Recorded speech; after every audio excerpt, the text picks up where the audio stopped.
that is also pretty accurate. Goes off in Mark 16, Mark 16, 1 through 8. That was about 30 to 40 years after his death, from, dating around 16 to 70 AD.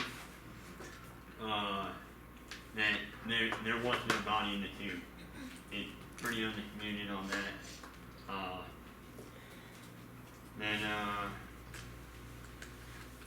Okay. Well, another point under that is that it takes two or three generations for a major legend to replace actual history.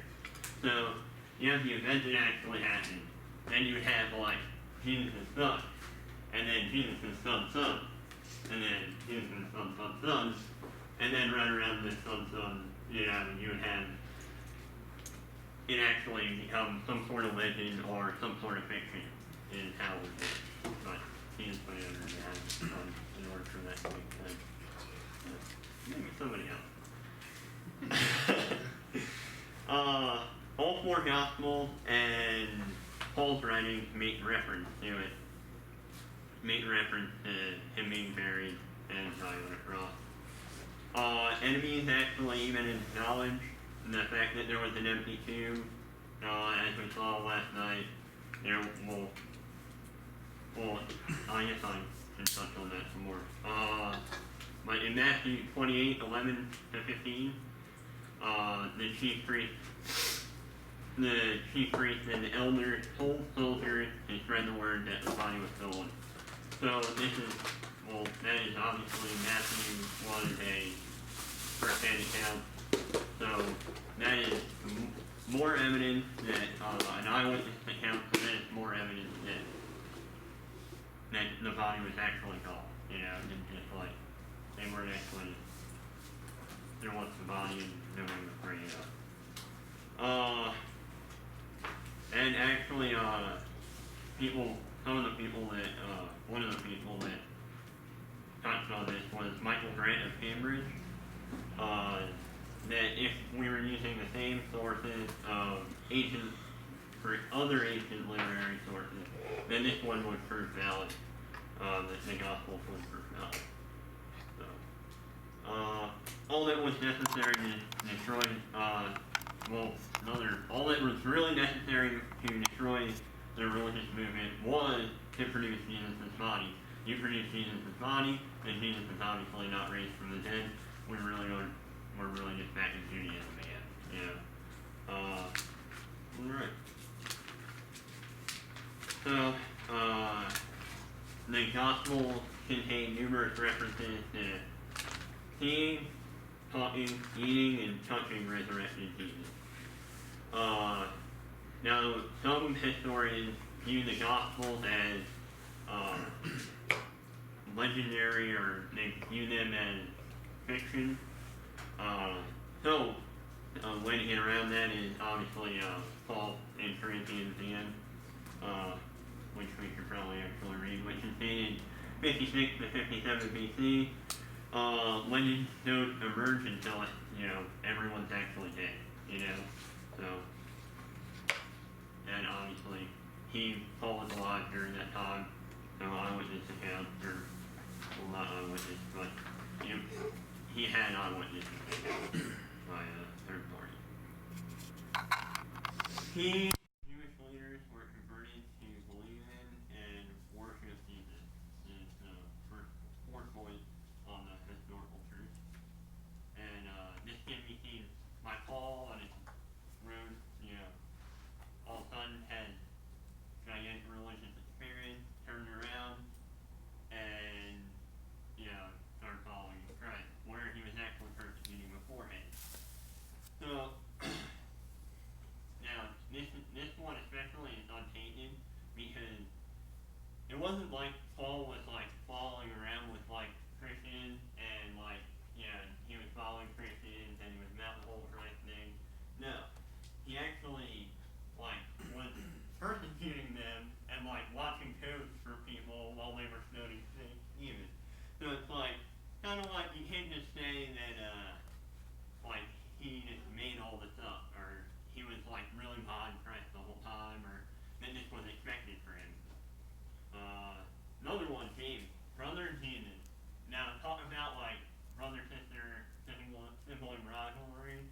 I talked about this before, but,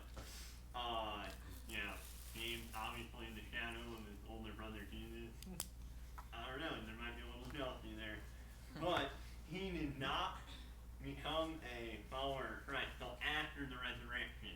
He actually thought that pretty much Jesus was full of himself before his resurrection. And pretty much at his resurrection, him and his two other brothers turned around and started becoming Christians. James actually went on to become like one of the leaders for the church in Jerusalem, and that was around 49 AD. And James actually got resurrected, or actually was visited by the resurrected Jesus. And also died for his convictions as a Christian, which, you're not really going to die for something if you don't believe in it, especially if the person you're living for happens to be your brother, You can kind of... Alright, so, 2 minutes. Alright, so, many of Jesus' followers were persecuted, even executed for his belief that he was alive as the risen Messiah. I actually think that besides first generation Christians, that this argument can be argued, because there are other people dying for other religions all the time. It's not just our religion. There are people dying because they're Muslims as well. So, number 6, since Jesus' death,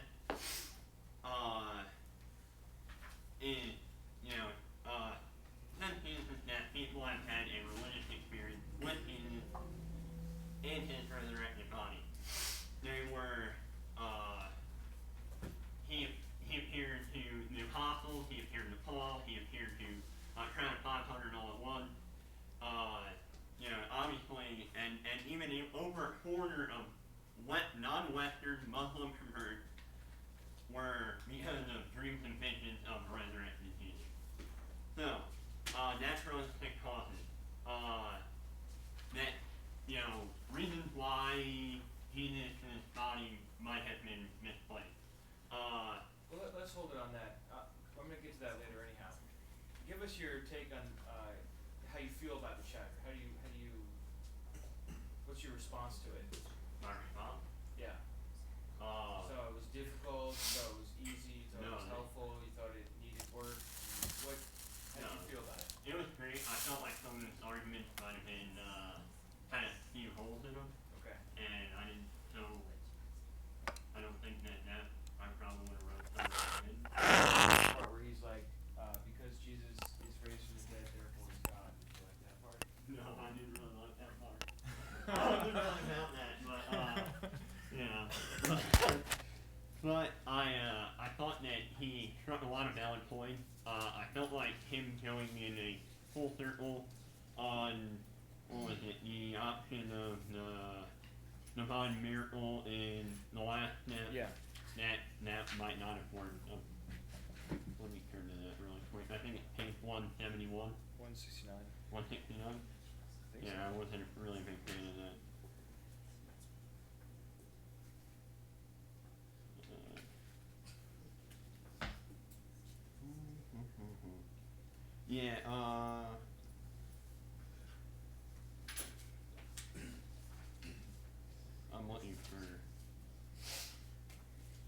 I'm actually having a really hard time finding it. Well, your time is up, Yeah. my friend, so you don't need to find it. Yeah. All right, thank you. Yeah.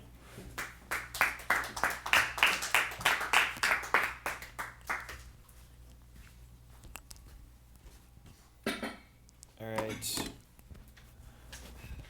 I was just glancing through the chapter. As you can guess, I've read this book before, Building Belief. Is this thing on? Famous last words. Anyhow, I found that to be extremely annoying that they, or that Chad, not just Chad, but Bill Craig will say that too in a minute. They see the resurrection of Jesus and they jump from resurrection to saying Jesus is God. And it's like, whoa, settle down. Just relax for a second. That is a huge leap. And, his verses are so weak, but I won't get into that. I do just want to say to you, let me see, I have a slideshow on this. Yeah, and I didn't show it for the other class. So there, I can use it now.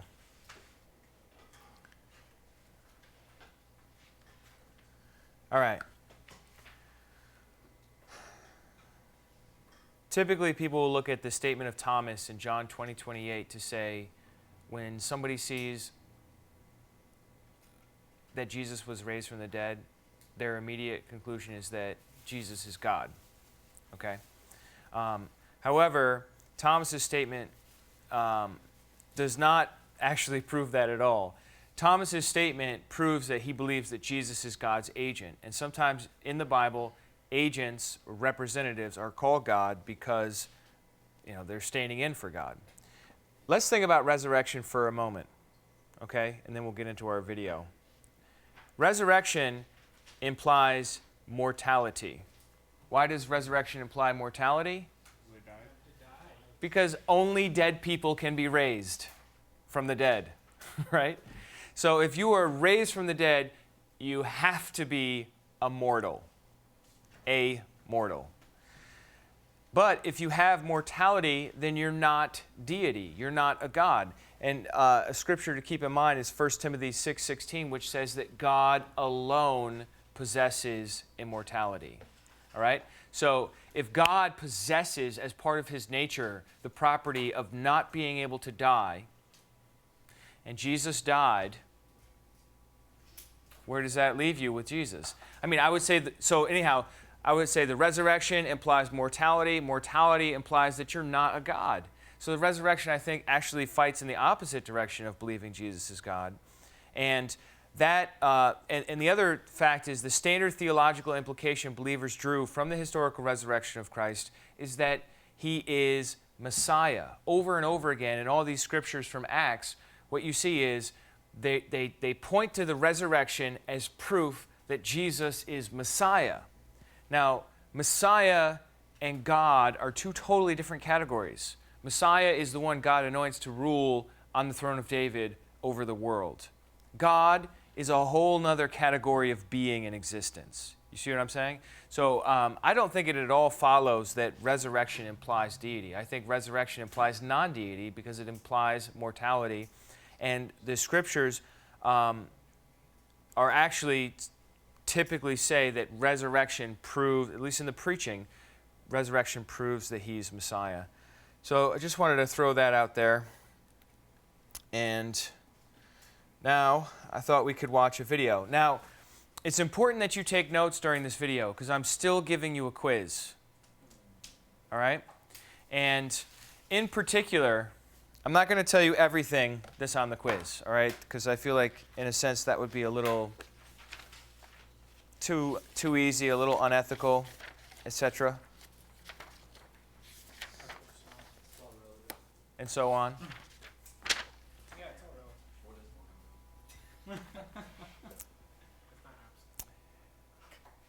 But I will say this. At some point, William Craig is going to give the central facts that he believes support the resurrection of Jesus. And a lot of them are going to be similar to what Dan just talked about, but Craig has 4 big ones, all right? And you want to make sure you get those down, all right? That support the resurrection, support the idea that Jesus is raised from the dead.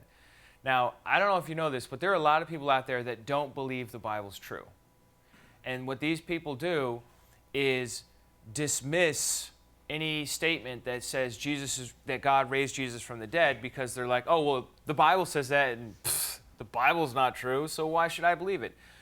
What Craig does here in this presentation and what Gary Habermas does and Lee Strobel in The Case for Christ, a lot of different people in a lot of different books, what they do is they likewise assume the Bible is not inspired by God. It's just historical. And then even just with that, they're able to prove that the hypothesis God raised Jesus from the dead is the best explanation of the historical facts. So he's not going to assume the Bible's true. So this is even before getting into any conversation about the Bible itself. This is just assuming that the different books of the Bible are historical documents. That's all he's assuming. And then he builds his case, all right? And also pay attention for alternative theories that skeptics have to explain the facts. You know, the theory we use to explain the facts is there's a God and he raised Jesus from the dead. That's our theory, right? But there are alternatives as well, and that's the part I told Dan not to say because he was getting a little late in his time there. But so you can probably already write those down. Or if you read the chapter, you are going to be A-okay. But if you haven't, then pay attention to this video, okay? Are we ready? Are we excited? To launch this missile. Such a launching pad. Someday we went with Peter and Heather down to the docks, and there was the great Queen Elizabeth. What do you think? Lights on or off? Can you write still? Yeah. Because when Jan and I first came to England to do my doctoral studies in philosophy at the University of Birmingham, the place that we arrived in England was Southampton, aboard the QE2. And so we brought memories of being here in 1975 and the wonderful years that we spent in this country and how much we enjoy coming back. And so I'm grateful that you've come this evening and that I've been given the opportunity to speak on this most important subject of the resurrection of Jesus. A few years ago, I was speaking on a major Canadian university campus on the evidence for the existence of God. And one slightly irate student wrote on her comment card, turned in afterwards, "I was with you until you got to the stuff about Jesus. God is not the Christian God." Now, this attitude is all too typical today. I find that most people are happy to agree that God exists, but it's become politically incorrect to claim that God has decisively revealed himself in Jesus. What justification can Christians offer as opposed to Muslims or Jews or Hindus or others for thinking that the Christian God is real? Well, the answer of the New Testament to that question is clear: the resurrection of Jesus. The apostles proclaimed, and I quote, "God will judge the world by the man he has appointed. He has given proof of this to all men by raising him from the dead." Acts chapter 17 and verse 31. The resurrection is God's public vindication of Jesus' radical personal claims to be the absolute revelation of God. So, how do we know that Jesus is risen from the dead? There's an Easter hymn that says, "You ask me how I know he lives within my heart." Now, I think that on a personal level, this answer is perfectly legitimate. But when it comes to engaging in a conversation in the public square, or in letters to the editor, or in conversation with coworkers, then I think it's critical that Christians be able to present objective evidence in support of our beliefs. Otherwise, our claims hold no more credibility than the assertions of anyone else who claims to have a private religious experience. Fortunately, Christianity is peculiar in that it is a religion which is rooted in historical events. It makes claims which can therefore be investigated historically.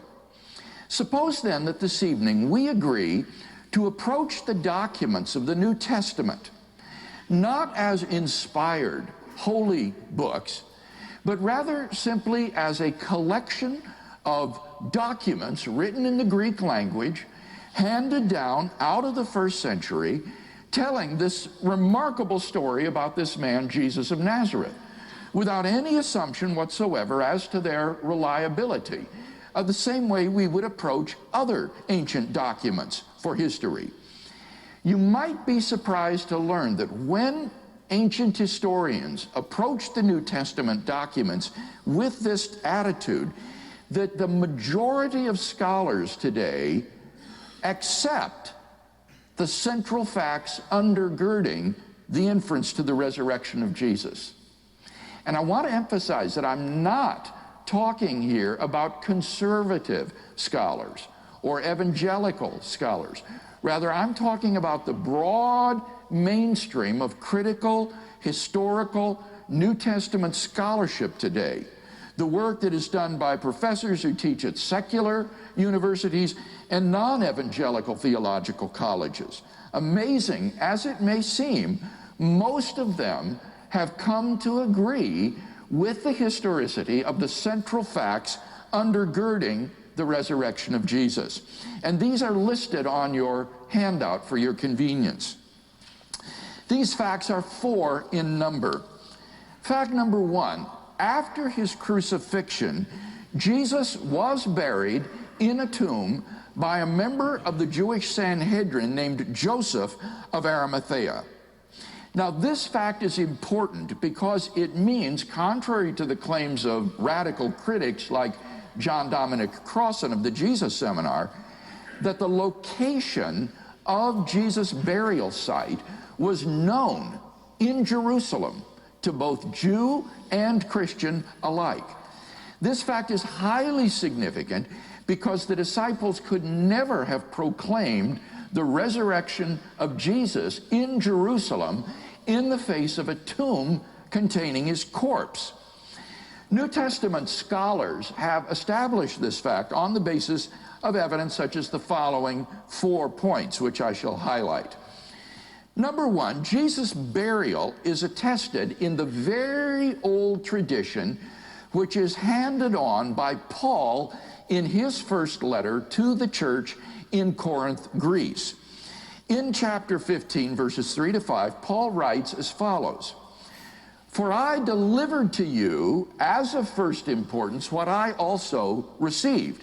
And then comes this 4-line formula: that Christ died for our sins in accordance with the Scriptures, and that he was buried, and that he was raised on the 3rd day in accordance with the Scriptures, and that he appeared to Cephas, or Peter, it's the Aramaic word for Peter, and then to the 12.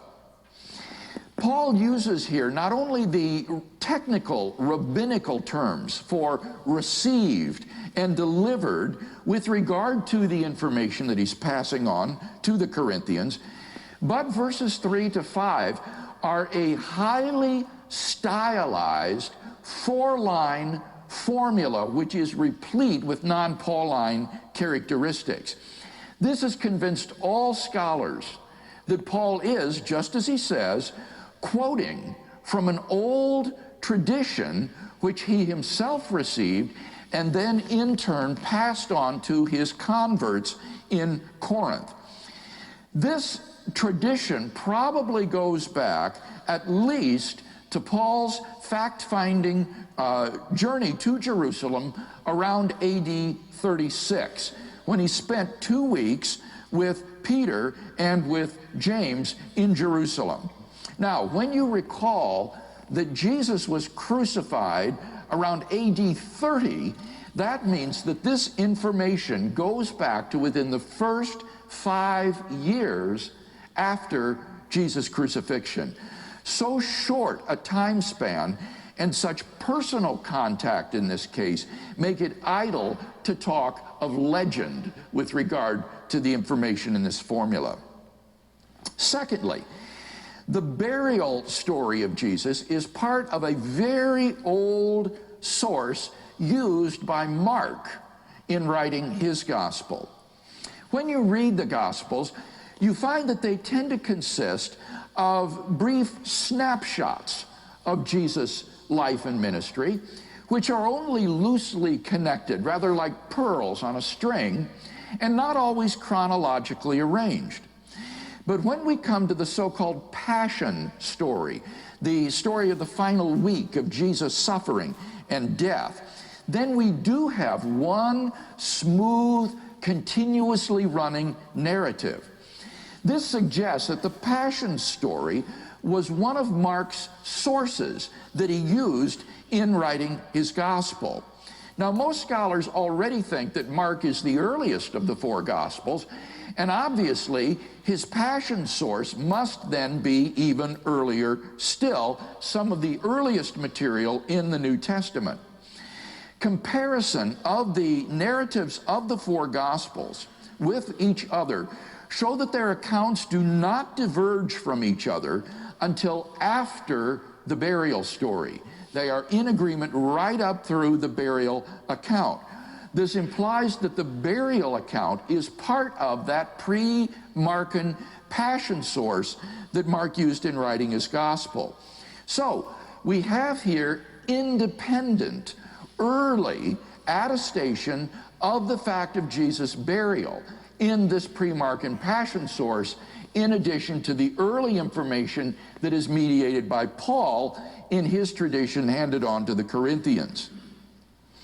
Number three, as a member of the Sanhedrin, the Jewish court that condemned Jesus to death, Joseph of Arimathea is unlikely to be a Christian invention.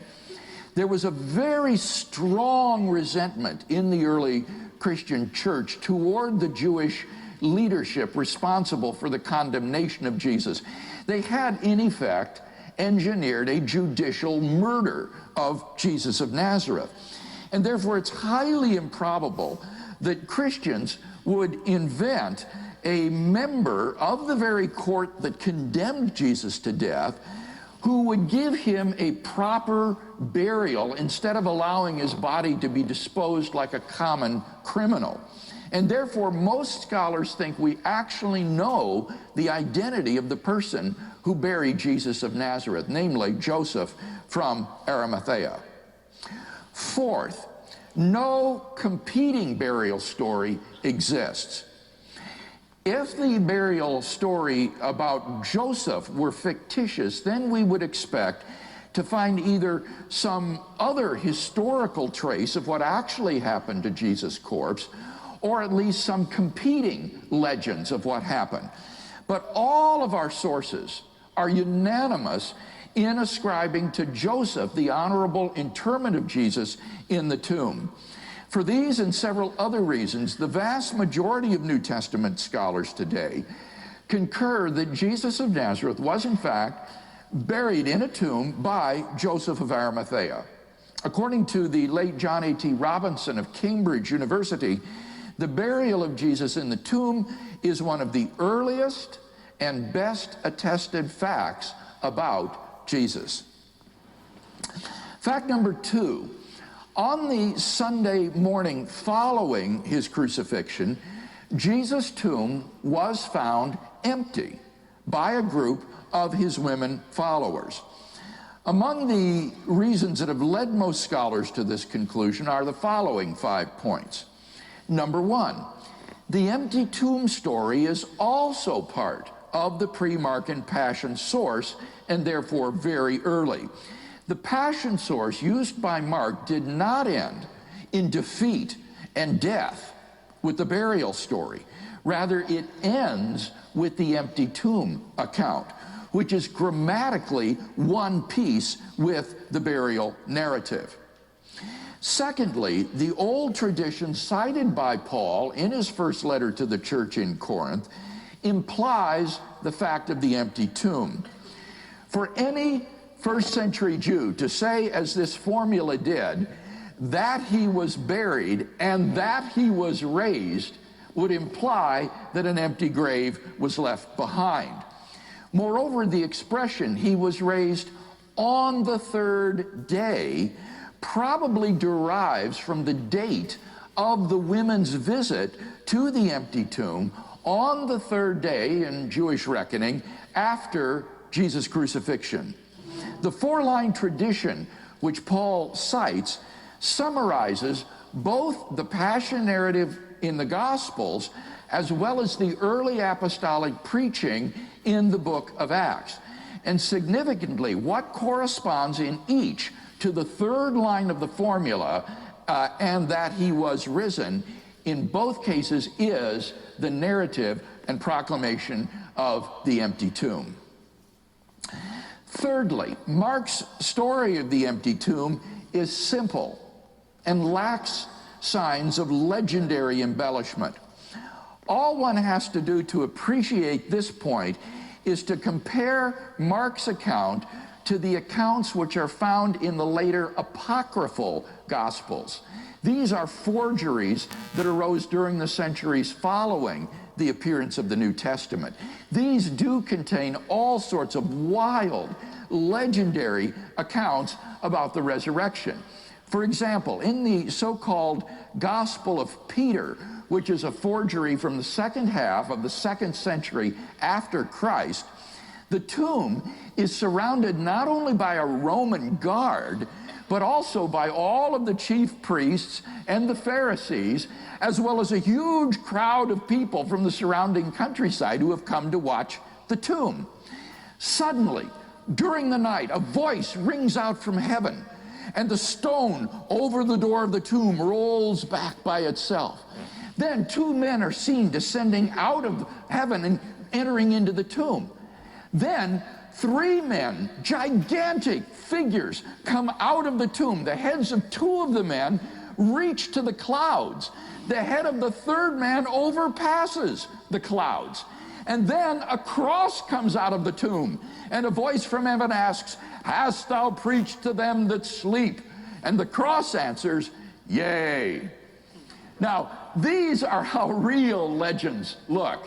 They are colored with all sorts of theological and apologetical motifs, motifs which are conspicuously lacking from the Markan account, which by comparison is stark in its simplicity.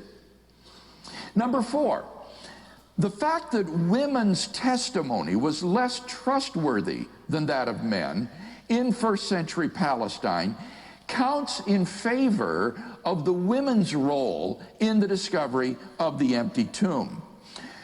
Josephus, the 1st century Jewish historian, illustrates the attitude toward the testimony of women in Jewish society when he says, due to the levity and the temerity of their sex, women should not be allowed to serve as legal witnesses in a court of law. The testimony of women was regarded as so untrustworthy that it wouldn't even be admitted into a Jewish court, according to Josephus. So any later legendary account of the discovery of the empty tomb would certainly have made male disciples, like Peter and John, discovered the empty tomb. The fact that it is women whose testimony was regarded as worthless, who are the chief witnesses to the fact of the empty tomb, is best explained by the fact that they were the discoverers of the empty tomb, and the gospel writers faithfully record what for them was an awkward and embarrassing fact. Number 5, the earliest Jewish allegation that the disciples had stolen Jesus' body, which is found in Matthew chapter 28 and verse 15, shows that the body was in fact missing from the tomb. What was the earliest Jewish response to the disciples' proclamation, "He is risen from the dead"? That these men are full of new wine? That his corpse is still there in the tomb in the hillside? No, they responded, the disciples came and stole away his body.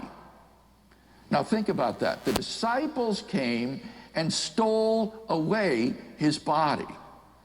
The earliest Jewish response to the proclamation of the resurrection was itself a feeble attempt to try to explain away why the body was missing.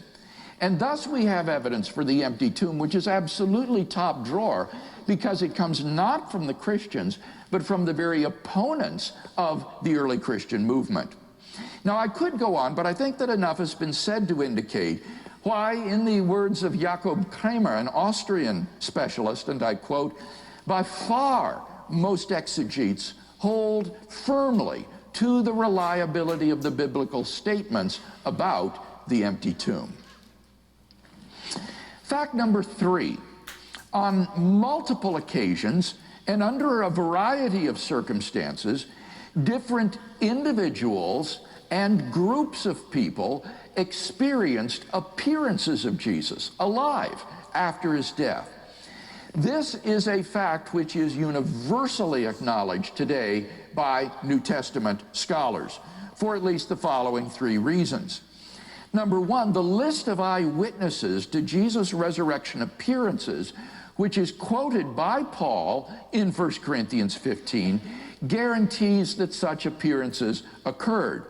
These included appearances to Peter, or Cephas as his Aramaic name is given, the 12 disciples, the 500 brethren, and James, Jesus' own younger brother.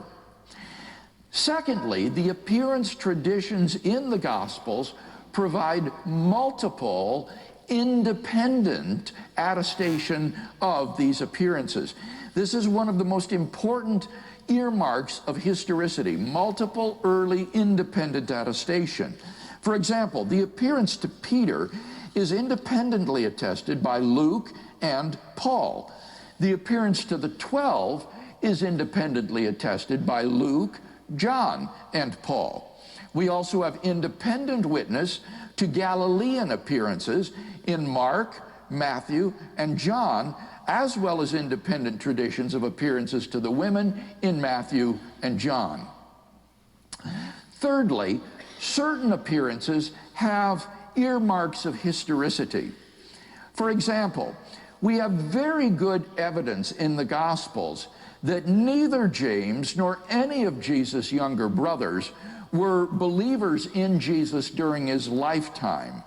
There's no reason whatsoever that the early church would generate fictitious stories concerning the unbelief of Jesus' own family had they been faithful followers of Jesus all along.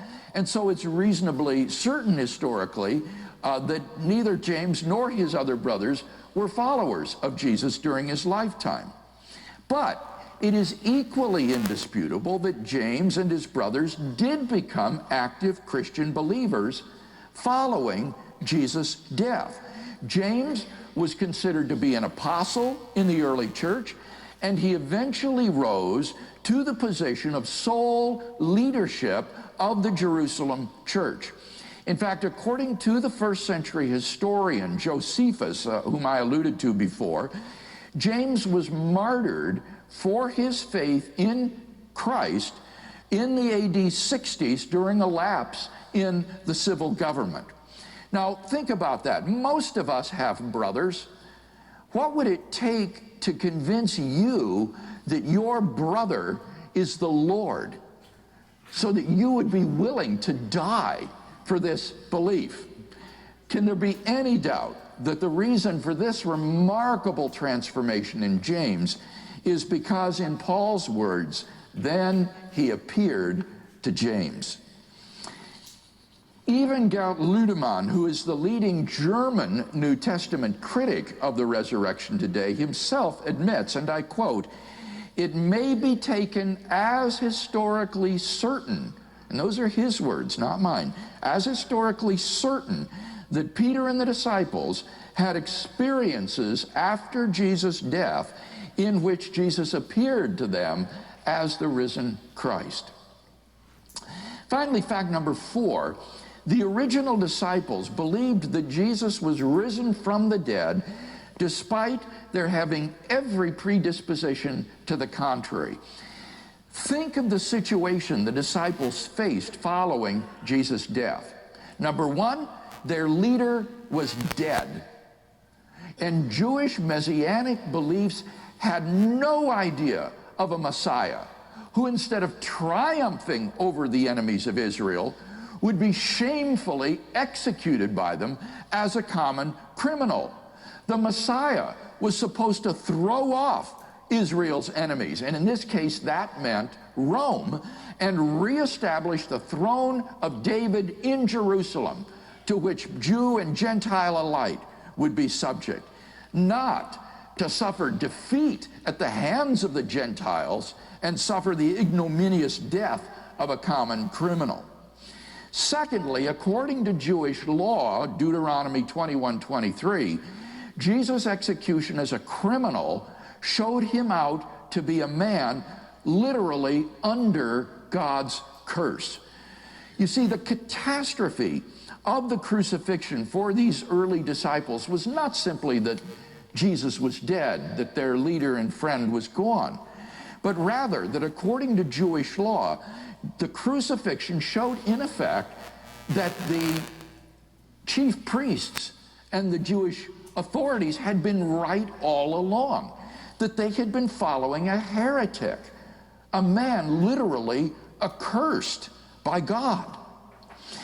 Thirdly, Jewish beliefs about the afterlife precluded anyone's rising from the dead to glory and immortality before the general resurrection of the dead at the end of the world. Confronted with Jesus' crucifixion, all the disciples could do was simply, at most, to preserve their master's tomb as a shrine where his bones could reside until that day when they and all the righteous dead of Israel would be reunited with him in the kingdom of God and raised by God to glory. Nevertheless, despite every predisposition to the contrary, the original disciples believed in and were willing to go to their deaths for their belief in the fact of Jesus' resurrection. Luke Johnson, who is a prominent New Testament critic from Emory University, muses some sort of powerful, transformative experiences is required to generate the sort of movement earliest Christianity was. You need a launching pad to launch this missile. In summary, then, there are 4 facts agreed upon by the majority of New Testament scholars today who have written on this subject, and which any adequate historical hypothesis must account for. Jesus' burial by Joseph of Arimathea in a tomb, the discovery of his empty tomb by his women followers, his post-mortem appearances to various individuals and groups, and the very origin of the disciples' belief in his resurrection. So the question is, what is the best explanation of these 4 facts? This is where the disagreement arises. Scholars are fairly united on the historicity of these facts. The disagreement comes with how you best explain them.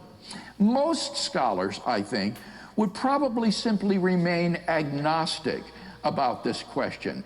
Many of them will say that as historians they cannot entertain a miraculous or supernatural hypothesis like the resurrection simply for methodological reasons.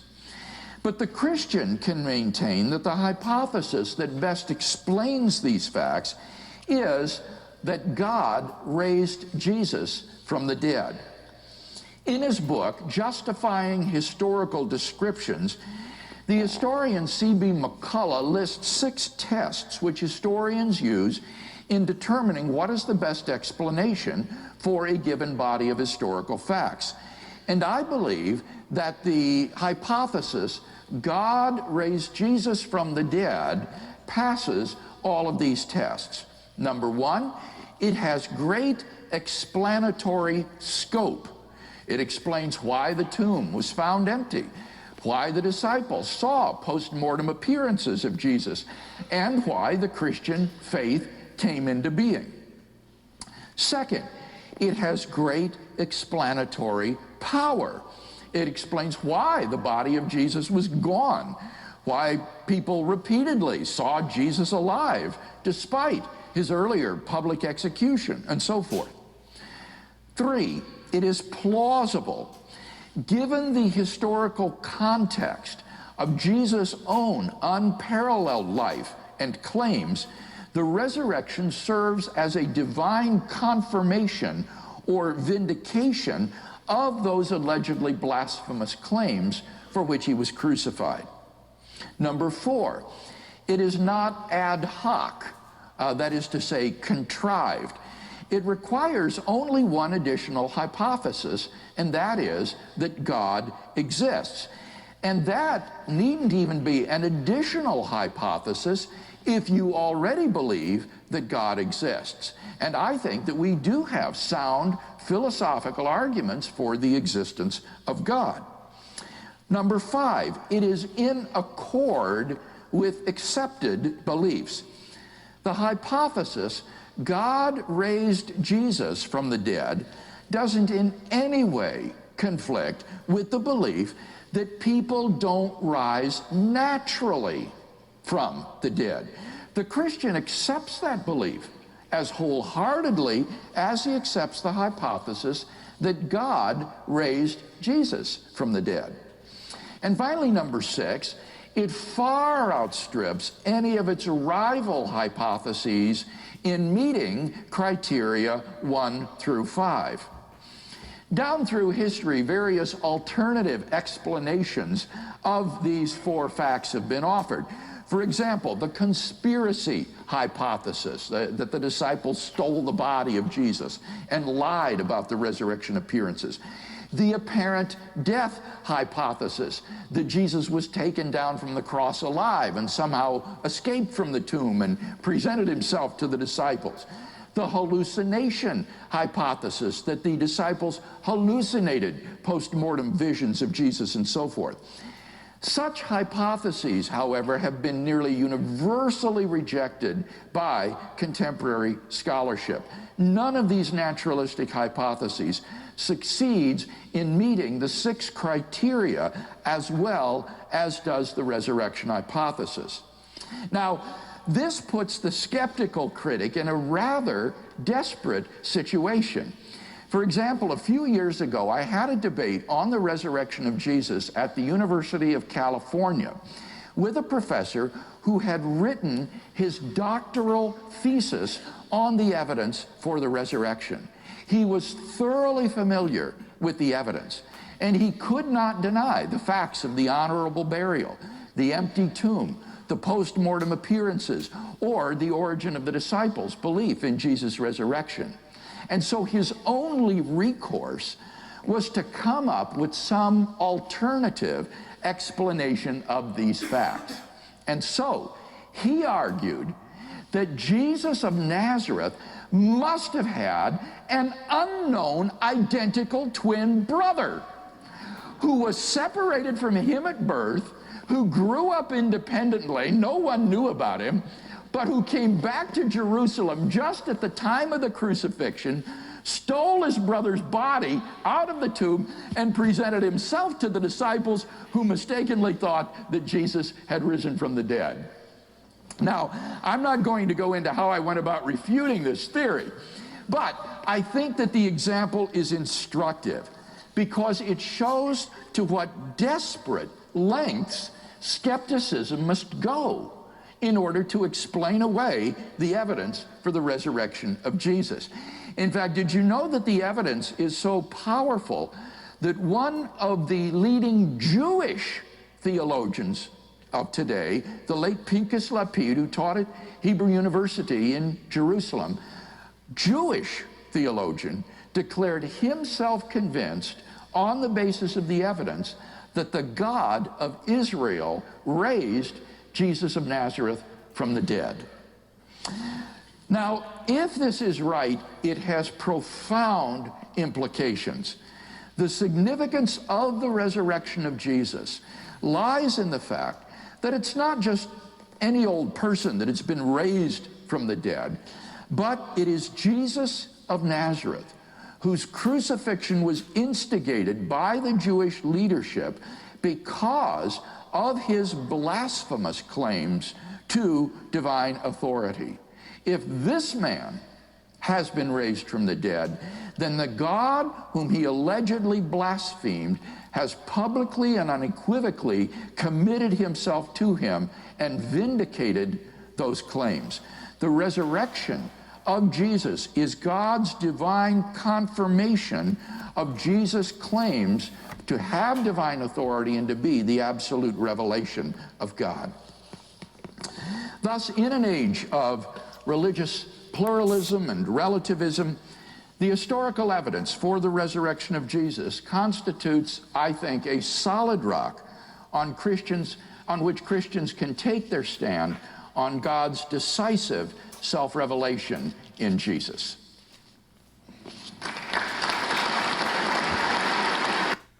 Larger going on. Oh, nice. Can I ask a question for the quiz? Because I only got 3 points down. Yeah. For what? He said there's 4 facts that scholars agree on that big and. All right, I'm not only going to tell you what they are, I'm going to tell you how to remember them for the rest of your life. You ready? You have to hear. You have to hear the 4 facts. Okay. All right? Okay, maybe not for the rest of your life, but for the next 5 minutes. Anybody want to tell me what I'm going to say for the age? He was buried, What kind of burial? crucified. What kind of burial? Was he thrown in a common grave, or was his body eaten by dogs? Honorable burial. That means he was put in a tomb as opposed to just thrown into a shallow grave or eaten by dogs, right? So, honorable burial. What's the E stand for? Anybody? Empty what? Right.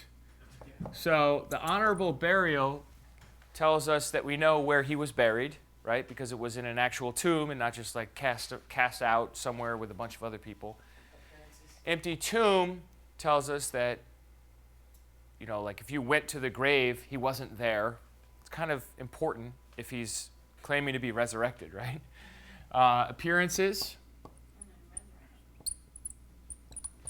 And then we have here resurrection belief. Okay?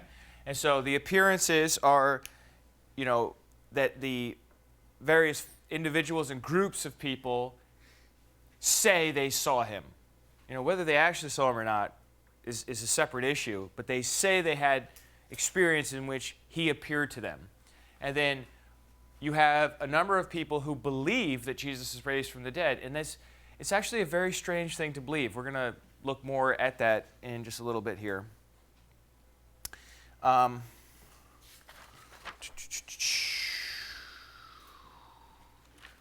Let's take a quiz and take a break, and then we'll come back and we'll talk some more. Okay? Would that be all right?